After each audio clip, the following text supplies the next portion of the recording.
Hello everyone and welcome to today's webinar. My name is Nora. I'm the COO of Hinsa Performance and I will be your host today. An executive told me last week that despite never having been physically so far away from my team, I have never during my career experienced this amount of emotions at work. And I thought that was a telling example of where we are today. For 10 weeks now, we've been living under COVID-19 restrictions. And just like any big abrupt change, it awakens emotions, anxiety, worry, fear, but also optimism, gratitude, and relief. And managing these emotions in yourself and in the people around you is crucial, especially now that restrictions are being eased and will soon be returning to the office. As our expert today, we have Anna-Marie Watson. Anna-Marie is a former officer in the British Army, and she was deployed on 3 operational tours. She's worked in challenging environments from the snowy Arctic to hot deserts. And although she now works as a coach at Hinsa, I'm guessing there's a trace of an action junkie in her because she now competes in ultra running races all over the world with good results, I hear. You in the audience are most welcome to ask questions throughout today's session. At the bottom of your screen, there's a Q&A button. Just type in your question there and I will try to get as many in as possible today. I have to say that I'm really excited about today's webinar. Emotions can be a bit of a fluffy topic, but Anna-Marie has put together something which is really both science-based and very practical. And that in itself is a great achievement. All right, I will now hand it over to Anna-Marie to take it away. Perfect. Thank you, Nora, for that extremely kind introduction and reference back to my past within the military and my ultra running, both of which themselves a series of emotions come and go. And I very much liken my time at the moment when people ask, how are you doing? To a roller coaster. It's been a roller coaster ride for the last 10 weeks. And I found that theme kind of coming out with clients again and again. There are highs, there are lows. You don't know whether you're coming, you're going. And what I'm going to be sharing today is an insight into actually how normal this is and some of the key themes that I've noticed with clients that have been coming through, and also offer some of the theory, just touching on that, because very much we always like at Hinsa to make sure that everything is kind of really scientific and research based. It's not just the pink and fluffy side of things. And then also I want to be kind of offering up some pragmatic, practical tools that you can take away and start to implement and take part in your life, because ultimately it's about, okay, so what can you take away from this? What can you change? How can you lead your emotions better for yourself and also for your team and for your colleagues? So what we're going to be looking at is just a quick kind of overview of the topics. And this will be very much kind of a flow throughout and a conversation. And clearly, if you have questions, I'd be love to answer them as we go. So just taking a step and thinking about you and COVID-19. And another metaphor, I know I've kind of linked to the roller coaster, but when I'm kind of walking with clients, one of the kind of the ways that people are trying to make sense of it is of a storm, and a storm kind of passing through. And ultimately, when it comes with COVID, it's affected everything. It's not just lives, it's other lives, and between the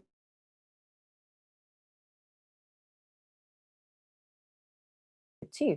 The old normal is gone, and actually what is the new normal, and what is the new normal that approaches? We've got absolutely no clue. We don't know what will happen, and everybody's experience is different. Okay, we're all in the same storm, but our personal experience of it is different, and it's that range of emotions of everyone's experience of the world is valid. And I just kind of liken it to the picture in front of you. You've got 3 individuals on the screen in front of you there. And if maybe on the left-hand side, you've got Nick, and actually he is absolutely terrified.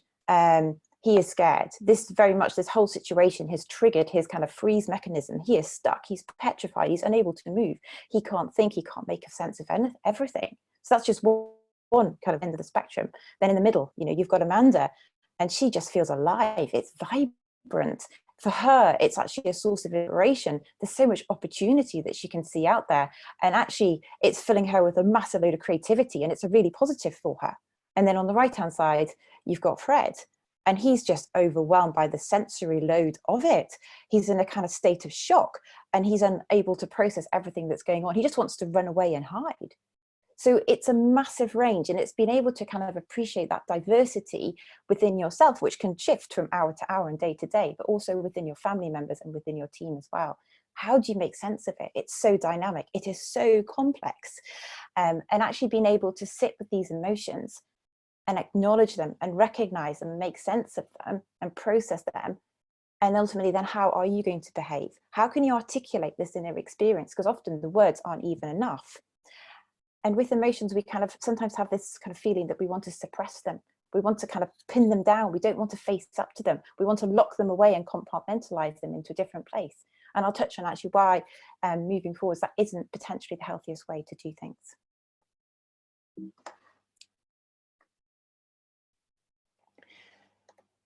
So the thing with emotions is that we all have them. And it sounds a bit insane, though a lot of the time, particularly in the work environment, emotions are very much sidelined.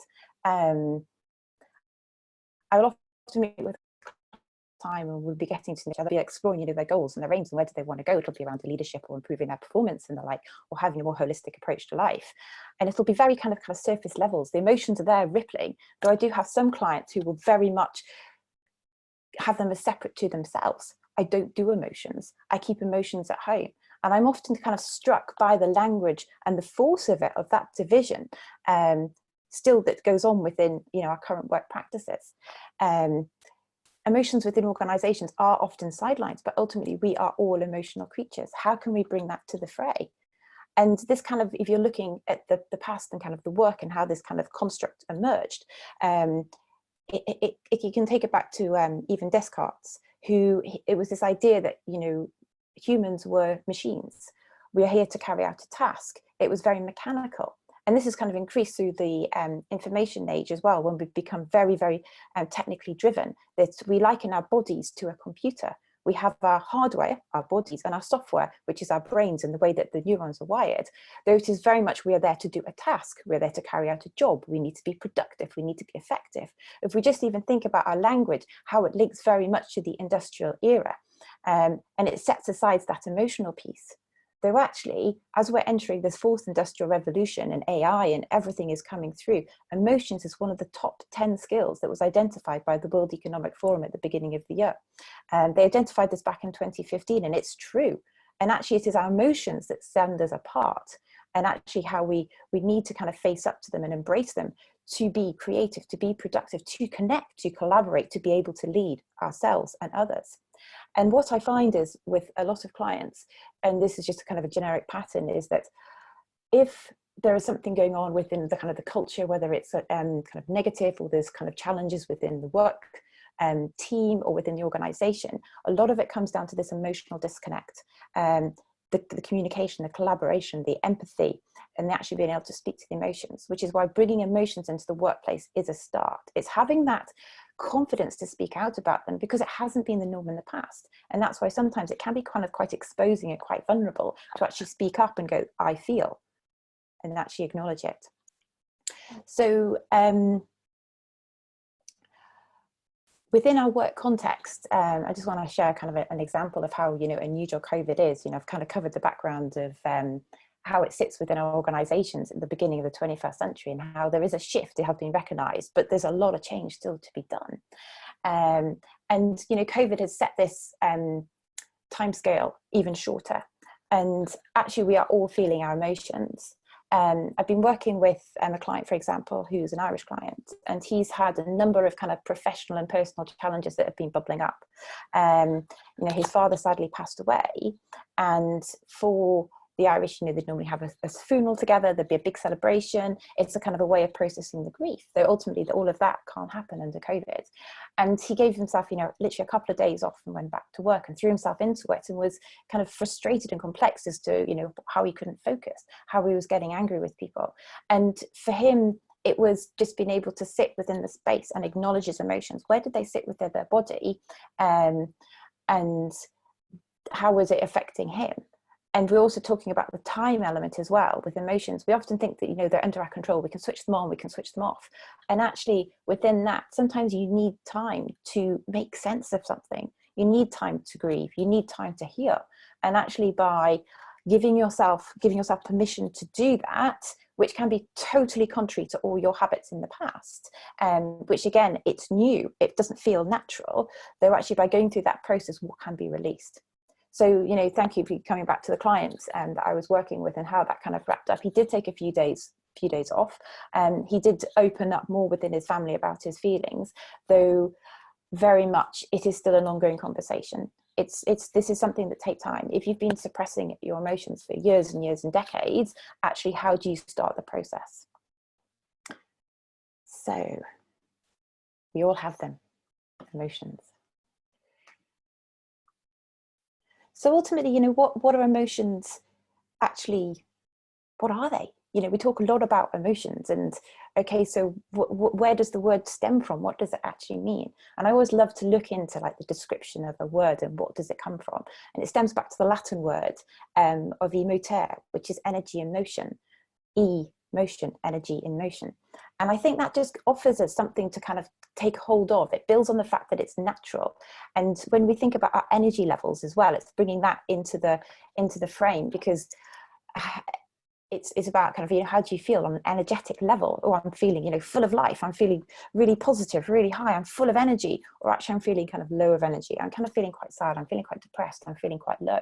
So bringing this kind of energy concept in, which is at the heart of the word, kind of helps us make sense of it. So it's all about this energy kind of moving through our body, how that influences kind of from a mental perspective, and how we can have these kind of downward spirals and then these upward spirals as well. And how do we place ourselves and make sense of them within us? So it's this kind of movement, fluid side of things. And ultimately energy is constantly moving and shifting and changing, which is why with emotions, if they get stuck, and that's where the frustration can build. And I often have conversations with clients about stuckness, like being stuck. And you can often feel it in your body. Is it like a heavy in the chest? Is it down in the stomach? Is it just an all over kind of malaise that you just haven't got the energy to actually move? So I find that by offering up this kind of energetic background can kind of offer things up. And ultimately within each emotion, it has this kind of feeling tone. Actually, how does it feel within our body? And this is very much encouraging us to get back from our body and linking back to organizations. We very much kind of think from the head up. It's our brains that have the value. Our bodies, well, we're just here to sit and be on a computer and kind of tap away. Actually, our emotions, they flip throughout our entire bodies. And I'll be touching on later how they do affect us at a kind of a physiological level across all of our body systems.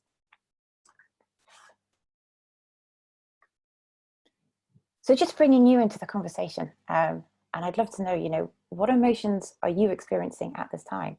Like this morning, 8:45, Wednesday, midweek. What is coming up for you at this moment? What sensations are you kind of feeling within your body? How do you know it's what you feel? Who controls how you feel? And I just really like you to kind of capture that and hold on to it. And I often use this when I'm doing, in the old world, face-to-face workshops with individuals around emotions, because it's having that time, it's pausing and making sense. Okay, so how do I feel like right in this moment? And which words kind of come up? And it's our language of how we articulate our inner world, how we make sense of things. And I will share kind of a couple of the examples that very much come up within the work environment, maybe stressed and maybe tired. Those are often kind of the two kind of defaults that I find. And within these, I kind of liken them very much to kind of an umbrella term. Actually, what does stress mean? Where does that sit? How does it feel? Let's try and look at the language, because often the way that we make sense and articulate to others, it's through a word. Though actually our interpretation of that word can be very different to someone else's interpretation of the word. And the more articulate we can be in describing our feelings, the more we can make sense of it. So I'm very much about how do we encourage this emotional bandwidth within our language? How can we distill down into it even further? And I'll be offering you a tool that you can take away to get to know your feelings a lot more.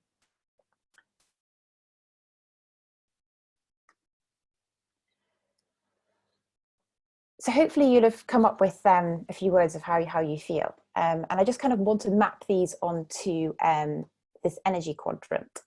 This was created by Jim Loher, who is a performance psychologist. And he kind of decided to map kind of emotions onto this energetic spectrum and pleasure sensation as well. So you can, in front of us, we've got high energy and low energy. Back to that, what emotions mean, and that sensation within our body, is it pleasant or is it unpleasant? And this is kind of a way that you can then break it down into the feelings. We can either have high positive, high negative, or low positive and low negative. And some examples that you might find are, you know, if it's high negative, it's angry. But because it's high energy, it's a high energetic cost. How long can you actually maintain that emotion for? Whereas the low energy, if it's positive, it can be kind of like calm. Whether it's negative, it's more sad. And actually that's a lower energetic cost. So how do you potentially shift and change and move out of things? So this offers a way to kind of deconstruct them. And I've kind of put some more kind of words up there to just give you kind of more examples of how they sit within the quadrant. And this is very much about kind of getting to know our feelings and kind of having that spectrum to make sense of things as well. Is it a high energy? Is it a low energy? Where is it pleasant? Is it unpleasant? Where does it sit within our body? So it's all about that, generating that self-awareness and having that self-awareness in self. And then how can you use this tool to share with others as well? Because this then ultimately creates a common language which you can talk with others, and it opens the communication up as well. As we link back in organizations, communications aren't really talked about that much, whereas if we're kind of bringing it back and distilling it into specific words, then this can be used as a framework. And I've used this with clients who've done it within team building exercises. They've kind of got together and they've talked through it and had small groups in pairs, which kind of brings things down and encourages people to kind of start to verbalize things. And then it's kind of broadened out as well to have that language. So we have a question for this one. So these are, and the question reads, what if you don't feel it's high or low energy, but it serves very neutral, maybe a numbness in between? Yes, and that's where it is that spectrum, and the midpoint where it might be sat, it varies. It's a gradient, and for some people that the gradient is different for everybody. The spectrum is different for everybody. I'm sure that you'll have some people who you may kind of within your work environment who are extremely emotional, extremely energetic. They're kind of like bouncing off the walls with an absolute high. And then you have others who just seem to kind of operate at maybe kind of sluggish kind of pace. So it can be within that mid-range. I would encourage that if you do sit within that mid-range a lot of the time, there is potential to explore your emotions and open yourselves up to the opportunity. You know, what if I was a bit more energetic? What if I was a little bit more like low energy? If you're constantly kind of bouncing off the walls, actually, how can I pare it back? How can I tone that down a little bit? And it's kind of this is where we're at the stage, and it's very much within this. It's a tool that we can apply to ourselves and use with others. So within ourselves, it's that awareness. Okay, so what is it about me that's kind of the whole high energy? Where does that energy come from? How does that energy then shift potentially throughout the day, throughout the week? And you can link that then to productivity as well, because very much emotions are at the heart and they link perfectly to productivity.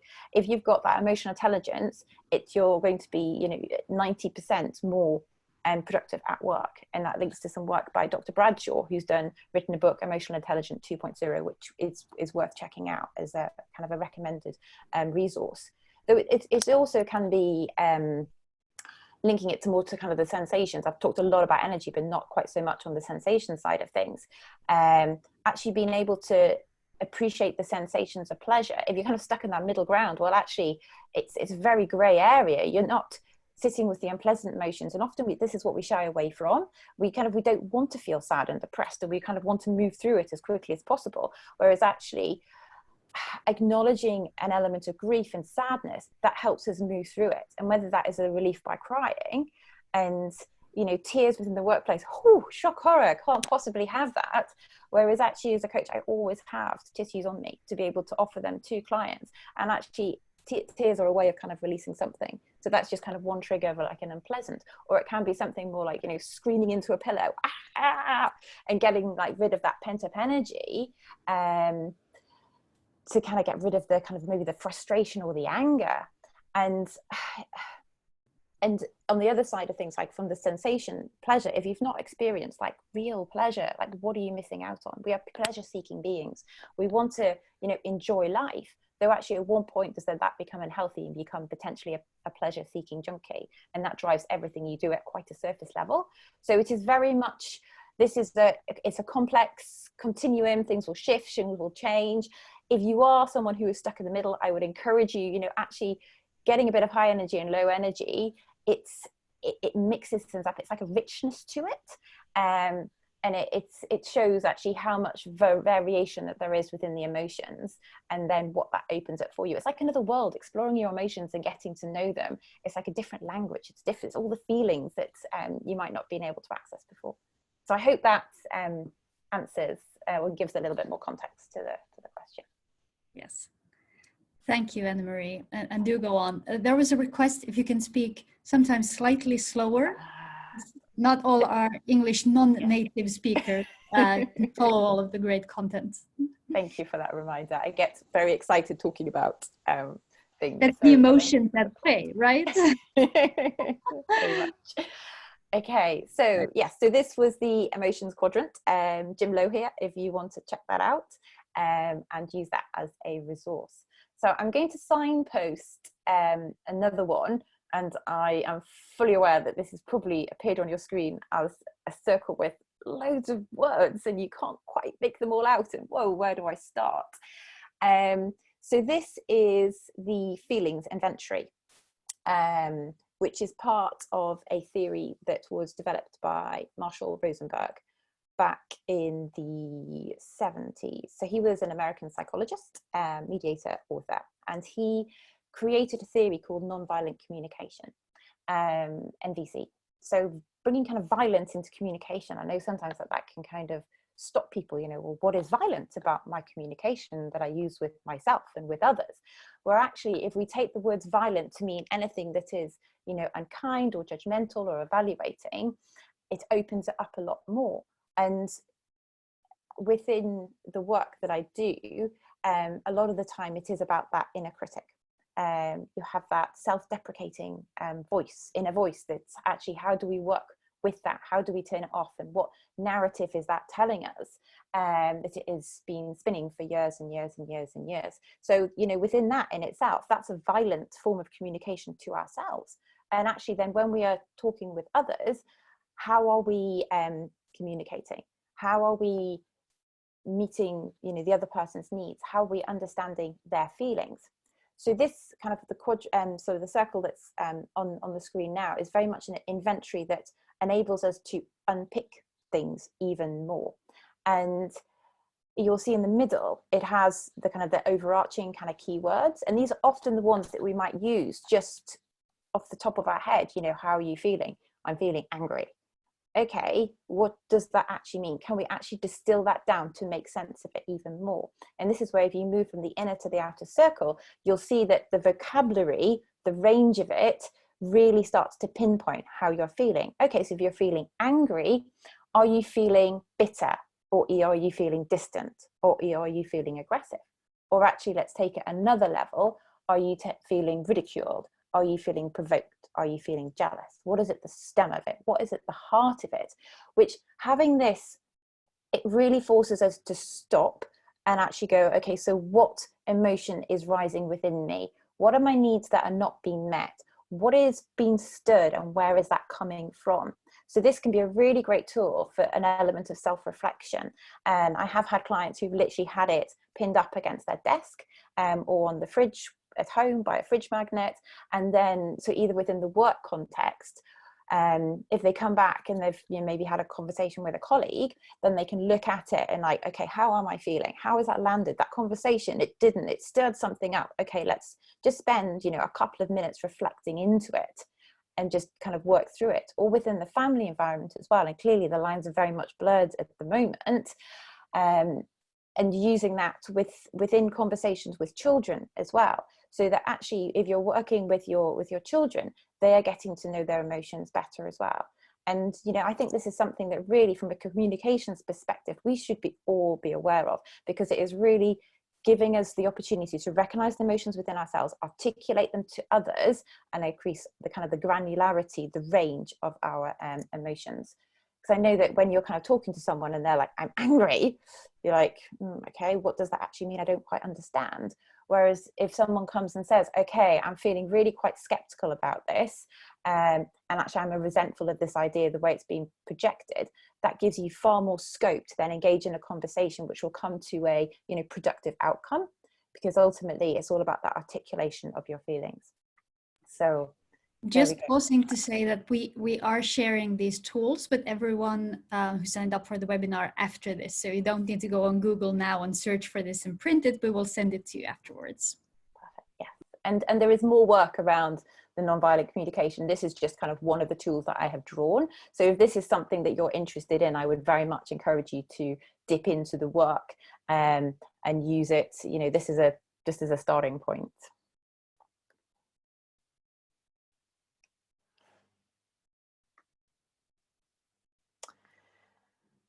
So bringing it back to where we are now, and going into lockdown was a shock. It was, you know, things kind of unfolded at almost an unprecedented rate. And when we kind of received to a shock to the system, you know, how do we process that? What do you actually kind of go through? And ultimately kind of coming out the other end, what is going to happen? It's just so uncertain. And you can link it back to the storm that we had the picture of at the beginning. Yes, the storm is past, though actually how far in the distance is it? Is it going to actually turn around and come back again and then disappear again? You know, with changes here, how different countries approach it with the easing of lockdown, and different organizations and different individuals as well. So it's not going to be an easy pathway out of this. And that in itself is something, you know, how do you recognize that? And then how do you make sense of your emotions that kind of come through it? So it's not, things aren't just going to go back to normal. There is going to be a new normal, which is going to take time to adjust to. And anything that is change, it takes time, and we all go through a process of actually how the change is actually going to take place. And I just want to share the Kubler-Ross change curve, which really highlights the different stages of when something happens when we go through a period of change. This is kind of stems back from the work of Elizabeth, who was a Swiss American psychologist, and she did a lot of work around kind of the near death and dying. And this has kind of been taken now, and it's used a lot within kind of the business world as to how individuals process change within any capacity. I've done some work with clients, whether they are moving offices, whether they're going through a restructure. And this can be, again, it's a tool which can create a common language. And I really like to link the nonviolent communication, the feelings inventory into this as well, because that's when you're starting to get a blend of the different theories. You're not just relying on one. Very much it's about having different theories and tools in your toolkit that you can draw from and make a basis of. So this is very much okay, for example, left-hand side of the graph, you know, COVID hit. What happened? You know, we went into this period of shock. Our status quo has been disrupted. How do you react to that? There'll be a period of, you know, denial, and it's disrupting our everything. You know, work, life, restriction of freedom, movement, travel, our entire lives. This is unprecedented. Nothing has ever happened like this before. We can be kind of really quite frustrated, can kind of get depressed. And then as you move out of that, you kind of start to kind of experiment with new ways. And at some point, you will then make a decision point.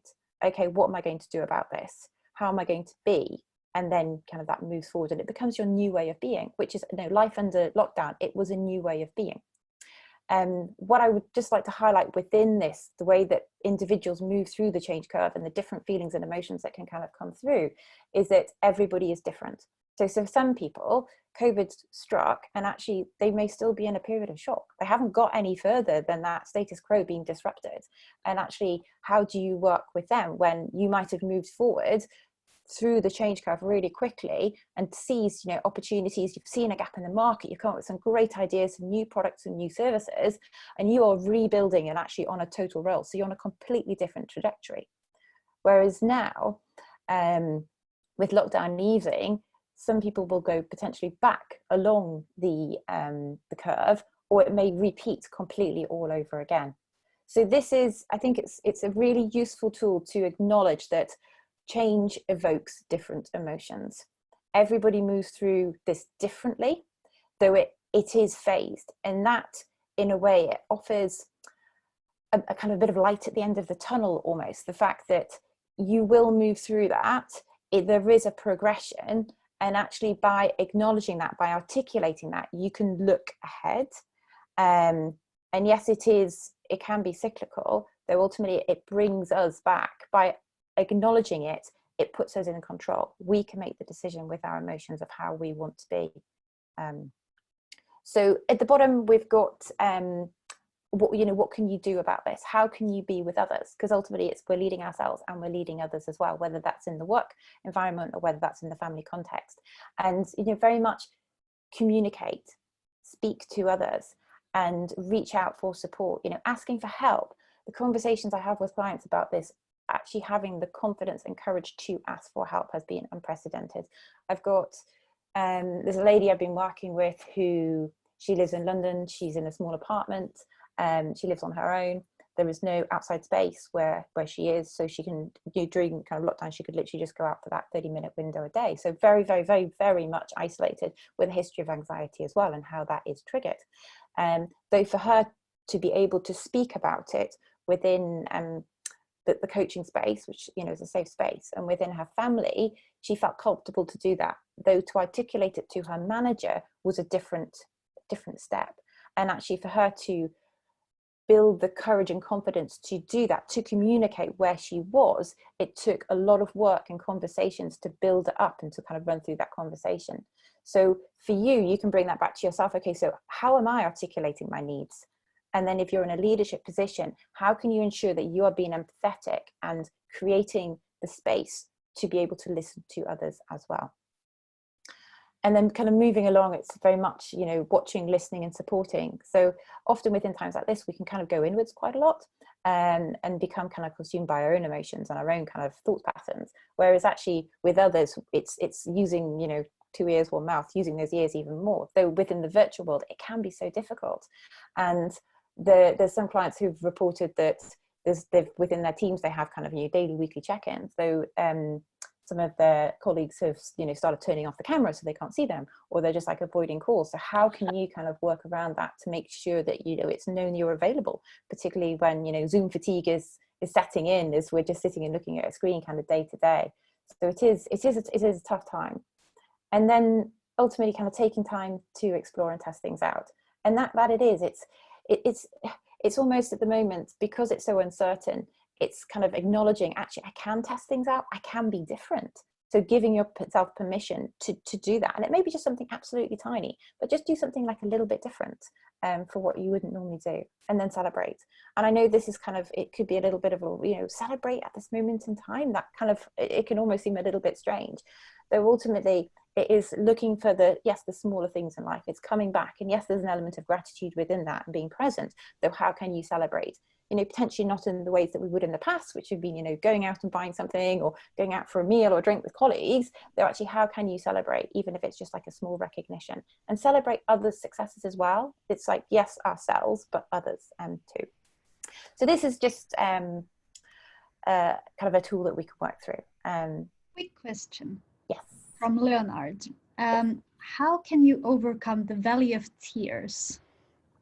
How can you overcome the valley of tears? The valley of tears. Tears. So tears is and our response to tears, and I was having a conversation with a client about this as well, about tears, and it'll often stem back to within our unconscious. What is our response to tears? And our unconscious mind, knowing the way that we view things, it's been modeled very much before we're 7, back within the kind of the parent-child relationship, and how we then saw that within that relationship dynamic. And I had a client who very much tears, like there were no tears. And then this has been exacerbated by, you know, by being in the military and then working within the corporate environment. That very much stemmed back to his response that if he was in trouble, he would get hit. If he cried, he got hit again, which is that mindset then gets stuck. So with the tears kind of thing, I very much encourage everybody to explore, okay, so what is it about with me? Is it something that I literally, as soon as they well up, I just kind of want to suppress them and, you know, get rid of them? Or is it something that actually I am quite happy to sit and let them trickle down my face? And, you know, where are these coming from? Because tears are a sign of some form of pain that has been suppressed within our body. It's a release. And yes, within an organization, you know, if you're all kind of sat within an office environment, which we're not, we're actually, you know, at home in the moment, which can give us a little bit more space to open things up. Though ultimately, often we project our perceived response onto others because we're uncomfortable with it. So it's often in the past, for me, tears, having had a military background and brought up within the northeast of England, didn't cry. Big girls didn't cry. Crying is a sign of weakness, and I get that. It was, I was very much, it would stir emotions in me of kind of helplessness and wanting to help. So it kind of comes back to, with tears, I would encourage people just to kind of think about the questions. Okay, so what is about them with me? You know, how do they sit? Is it feelings of shame that may kind of come up? Is it feelings of helplessness? And just kind of sit with that for a while. And then ultimately, what happens if I see others? What does that stir up? What do I want to do? I don't know if that helps. There's a follow-up question to that one. So in corporate change programs, it is well known that employees can lose trust. They become frustrated and they can share tears. How can you overcome that in your team?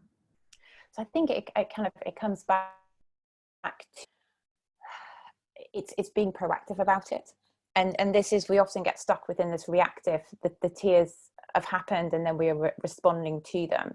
And actually with any kind of change process, this is why I think using something like this as a talking point before you even go through the change. And I've used this with companies as an explanation so that the leaders and everybody involved ultimately, it just kind of helps make sense a little bit more. So then if tears do come, people are kind of preempted, pre-warned, and you can often offer, you know, like a couple of strategies to work with people who are crying. And ultimately it comes down to, you know, asking the person, you know, what do you want? What do you need? How can I support? And actually by giving the person that choice, you are then extracting actually, okay, what do they actually need, rather than you kind of second guessing them. And actually that message can be taken to a lot of emotions. It's like, you know, okay, what are you feeling? Where does this sit? How can I support your needs? What do you need? So that is very much, that's stopping any internal rhetoric that you've got and putting the choice, the control to them, rather than you kind of going off onto this kind of narrative that you are creating from your past, or is embedded with, oh, the organization, this isn't sitting well. How can I respond? Okay, are we all good? Perfect, right. So I just want to kind of dip into a little bit about the theory kind of emotion, and where do our ideas kind of come from. And it's shifted a lot, and this is due to work within kind of the field of neuroscience and how it kind of sits within our bodies and then it's connected within our brain. And a lot of the time we're still very much kind of associated with the classic view of emotion, like, you know, emotion happens to me, something happened, it's triggered, I feel, which in itself is, it places us as a victim. It's very much our feelings are kind of in control of us. It's like this kind of triggered response, which it's almost actually, how helpful is that for us to have it? You know, there's a trigger, you respond, that's it, there's nothing you can do, you're just a vehicle for the emotion to kind of work through. And whether that's some kind of form of behavior, I'm angry, I scowl, I'm happy, I smile. And actually a lot of this assumptions has been questioned, partly through the work of a lady called Lisa Feldman Barrett. She's a neuroscience who works in Boston, and she has been very much, she's come up with this kind of theory of constructed emotions. So this very much takes the classical emotion and blows apart a lot of the key assumptions, and is saying that actually instead what is happening in a given moment, the brain is predicting what is happening. It is linking it back to your past and trying to make sense of it. It's also setting it against the cultural context as to how should you act. And in a way, it's the way that you can kind of link it to how do we make sense of colours. You know, we have a sensory input, our brain makes sense of it. The same with emotions. So in a way, this gives us a choice. This puts us into control. We are constructing our emotions. Okay, so we're constructing them, and even if it's at this kind of unconscious level, how can we make it more conscious? How can we use this? Because this is ultimately giving us a choice. So what we want to be doing is using this choice and creating the space, having the awareness, and then choosing how we feel. So when we're thinking about emotions and actually how are they displayed within us, there's different ways of categorizing them. So very much we do have the subjective side of things, which we've been touching on with all the different words. And it's also kind of the behavioral side as well. How is that behavior linked? And a lot of that is a social construct. And I just link you back again to Lisa Feldman Barrett's work, and the resources are at the end. She's got a TED talk about getting to kind of know your brain and getting to know your emotions, which really is really revealing. So if you've got 15 minutes, I very much encourage you to check that out. And then finally, we've got, like, within our emotions, what is the objective response? What actually happens from a physiological perspective? What happens in changes of, like, blood flow, for example, to the central nervous system, and also the autonomic nervous system as well, be that our heart rate, be that our skin temperature, be that the way that the blood volume pulses throughout our body. Emotions all have an impact of it. So these are just different ways that you can view emotions and make sense of them.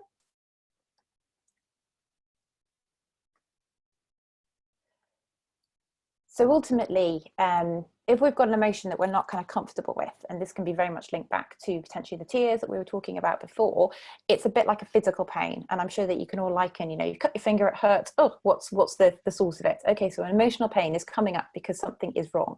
Okay, so what can we then do about it? And this, you can liken it back to the work of Sigmund Freud, that if we repress it, it's not going to go away. It's going to be buried, but it will come back in the future in a different format. So this is why it is very important within the moment to process and to make sense of your emotions, rather than kind of suppressing them. What we also do with our emotions is that we project them onto others as well. So if we're feeling a physical pain, we can then put that onto somebody else or blame somebody else for it, which actually it brings back to this kind of responsibility. You are in charge of the response. You are able to make a response. You are responsible for your emotions, which is really empowering, though that element of accountability can be a bit daunting as well, to be honest, because then we need to do something about it. And that is often really, really hard work. So within emotions and the way that they pass through our body, it's not that they're stuck. It's not that they're there forever unless we manifest them. And this is where the 90-second rule can be a really useful reminder to ourselves. And this is brought up by another neuroscientist. You can see the theme emerging here with all the neuroscientists. And she was a neuroscientist who actually had a stroke. And she basically had to reprogram part of her brain back in the mid-1990s. So for her, she discovered that this 90-second rule, that if you're holding on to an emotion for more than 90 seconds, that is when the physiological change starts within our body. That's when it starts to change the kind of neurochemicals, the levels of serotonin, for example, and things can start to shift. For example, if you kind of hold on to a feeling of frustration for more than 90 seconds, then levels of serotonin, which is very much linked to kind of your more positive, kind of happy emotions, it'll take up to 6 hours for them to be replaced to come back to a normal level. So this is why very much we want to shift emotions within that 90-second window. This external event, there's a chemical reaction, we go into full alert, but if we are aware of it and release, and we'll come on to different ways of releasing in a moment, then you're kind of resetting yourself almost, and you're letting go and you're rebalancing it from a chemical level. So the magic 90, remember it.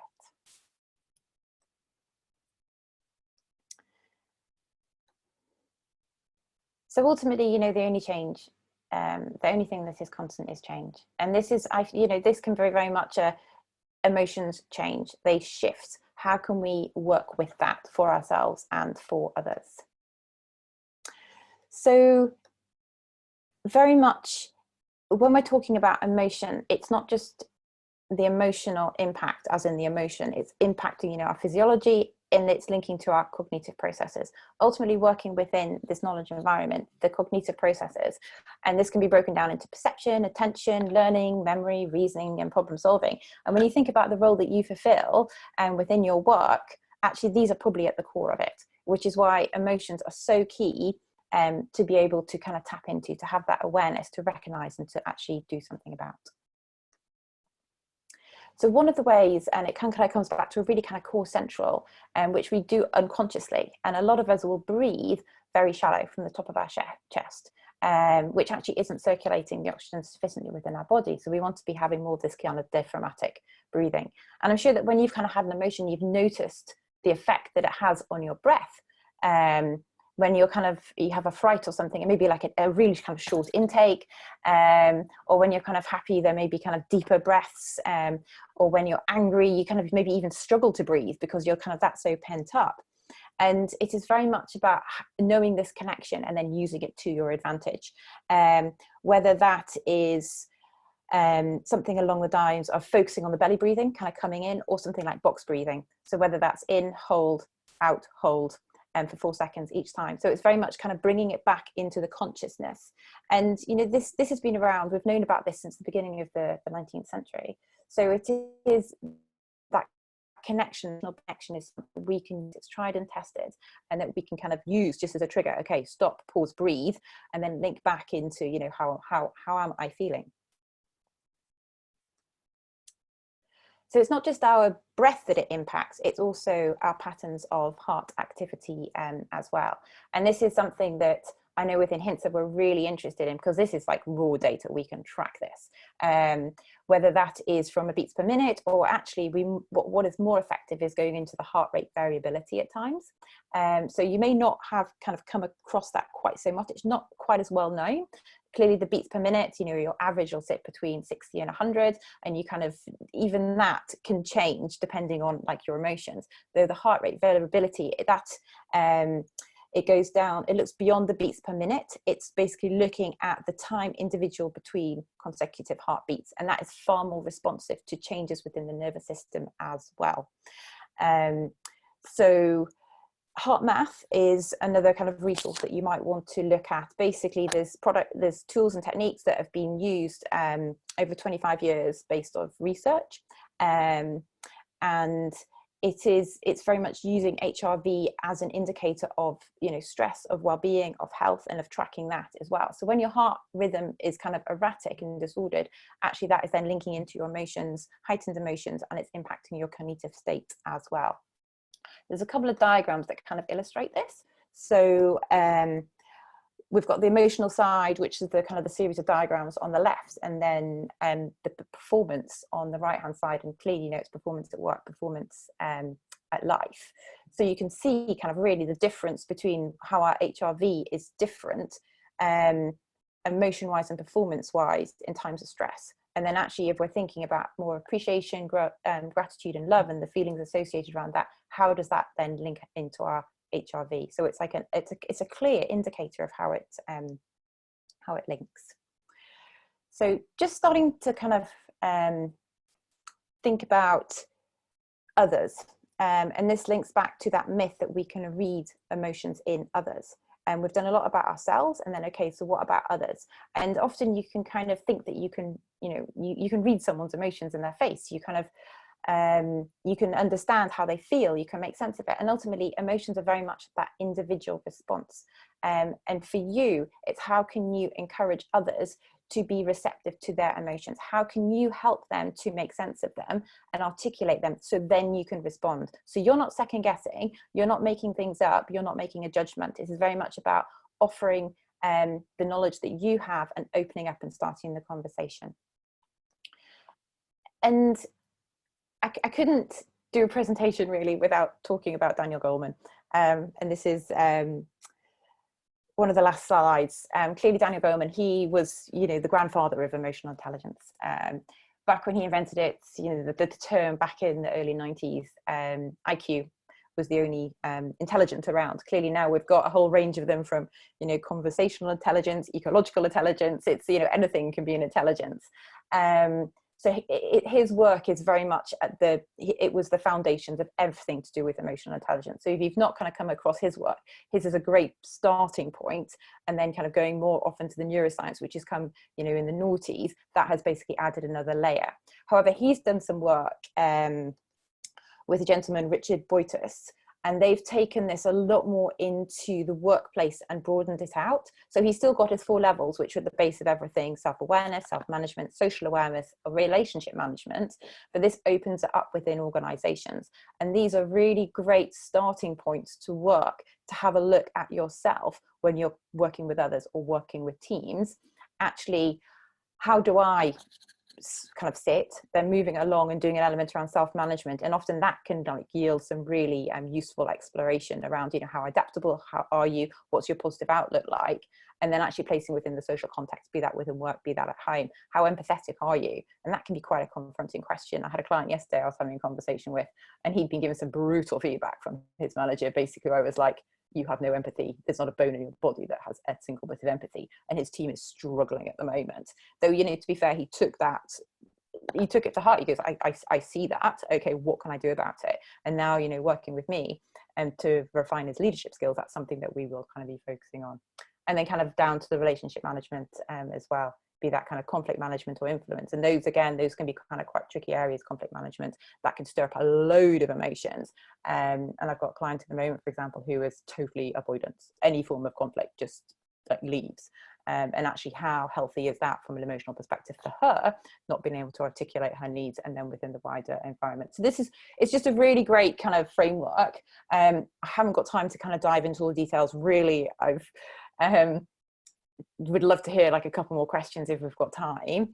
So just to kind of pull everything together, this is just kind of a very brief, what to kind of take away. Okay, it comes back to awareness. Awareness is the cornerstone of it.